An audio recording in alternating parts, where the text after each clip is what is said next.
Hello everyone, my name is Jamin. Thanks so much for visiting my channel. In this video, the computer I'm working with is an Asus Chromebook model CX22N. I will have the full model number below in the description. And I'm going to take you on a teardown or disassembly video, show you how to get inside and all the various components you can access once you're in. So first thing guys, if you have any questions, remember to check out the FAQs below in the description. That could save you some time looking for an answer. But if you do need to leave me a question or comment, please do. I try to answer those a few times a day at least. Okay, so to get started, we're going to remove all the screws on our bottom case. You have these 4 in the back, these 4 in the front, and these 3 in the middle. Now, as you notice in all of my videos when I'm working on a computer, I have it sitting on an anti-static mat. Either that or an anti-static bracelet are great ideas to avoid damaging anything in your computer when you're working on it. If you would like any help with tools or supplies for your project, as well as any of the upgrade or replacement parts for this specific model computer, there will be a link above, also below in the description, and that will be a list of all those tools and replacement parts for this computer, as well as all the supplies that I use. Another thing of note on this computer, if you notice, these screws here in the front are shorter. The screws in the back are longer. So make sure you keep those separate and you put them in the right spot when you go to put the computer back together. You could damage some things and you could also have that screw go right through the palm rest. So after you take those screws off, I'm going to take my small flat metal pry tool. I'm going to go along the side of this and pop up the bottom case from the rest of the computer. Now when you're doing this, don't put the pry tool too far in. You could damage some internal components. Just keep it on the edge, nice and slow but firm, and you'll be able to pop up that bottom case from the rest of the computer.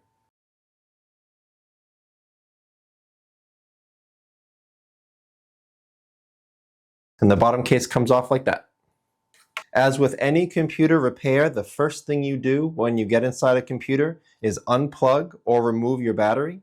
Computers are safer to work on when as little power as possible is running through them. So here's your battery right here, and it plugs into the motherboard right there. So this kind of plug, it's a snap plug. So to unplug that from the motherboard, I'm going to take my small flat plastic pry tool, and if you see on the right hand side here, there's a silver metal bar. I'm going to slide that this way to release that plug. So just slide it like that, just a little bit. And now I can put my pry tool underneath each side of the battery plug and just pop it off, just like that. So that's how you unplug the battery. To remove the battery, there's a screw here, here, here, here, and I think that's all of them. So just 4 screws. Let's take those out. And again, make sure you're keeping these screws or any screws separate from other screws in the computer. These are not the same size screws that went into your bottom case. And that should be, yep, so that releases your battery, but make sure you watch out for this. If you can see down here, your speaker red wire is run through the battery. So make sure you don't just rip out your battery because it runs through there. It may even help if you're replacing your battery to take a picture of this so you're sure to run the wires exactly how they need to be run when you put your battery back. So I'm going to take my small flat plastic pry tool and it's going to help me get these cords out of the battery. Just like that, so the battery can come up. Now, if you guys would like help with your battery replacement, I will have all the battery part numbers and specs below in the description, but I will also include a battery replacement option in that link I told you about with all of the tools and supplies and replacement parts for this computer.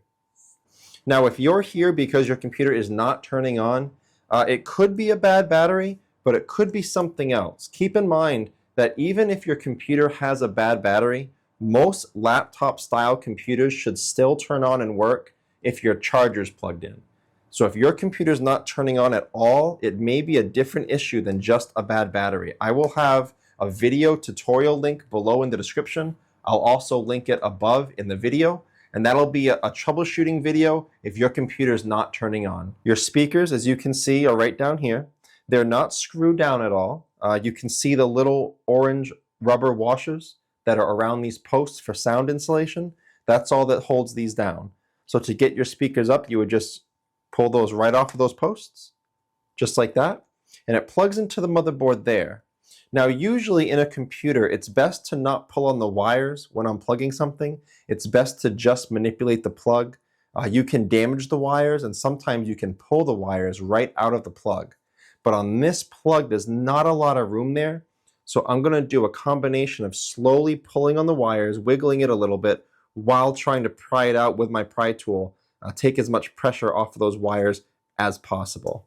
Ooh, that actually came out very easily. So that was a big overreaction. Generally good advice for computers, but that came out really easily. I will have the part numbers for these speakers below in the description. I will also have replacement speakers in that list I told you about with the replacement tools and supplies for this computer. This is your heatsink right here. It's got 2 screws there and 2 screws here. That'll get your heatsink up. If you do have to replace your heatsink, if you do expose the thermal paste to air for any reason, you do need to reapply it.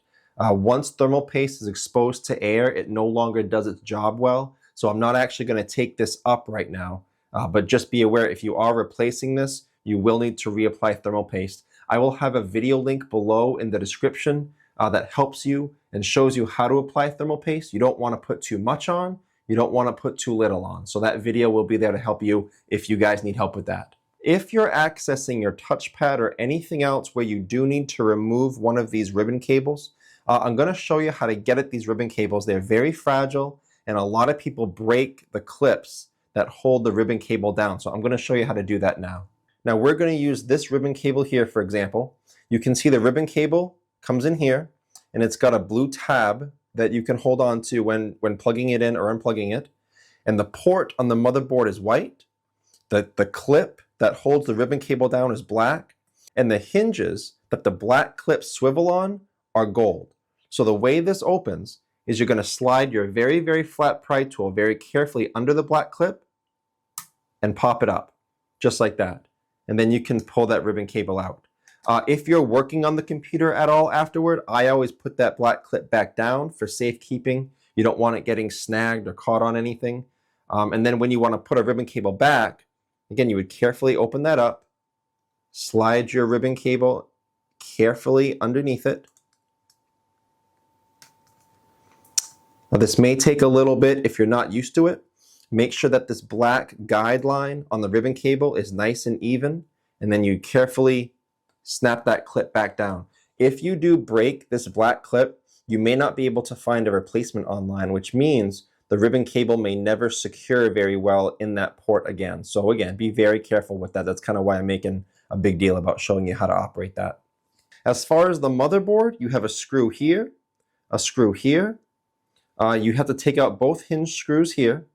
Then you get a screw here, both of the heatsink screws. And I believe that's all the screws. I don't see any more of those white arrows or white triangles that indicate screws. And then this was, of course, your battery screw, and that was your bottom case screw. So that's how you'd access your motherboard. And I will also have part numbers for the heatsink and the motherboard below to help you find your own replacement. But again, as usual, I will have replacement options in that link I told you about. But that's the video. I hope it was helpful. Please like and share if it was. If you have any questions, guys, check out the FAQs below in the description. That could save you some time looking for an answer. If you do need to leave me a question or comment, please do. I try to get to those at least a couple times a day. Thanks so much for watching, everyone. I look forward to seeing you on my next video.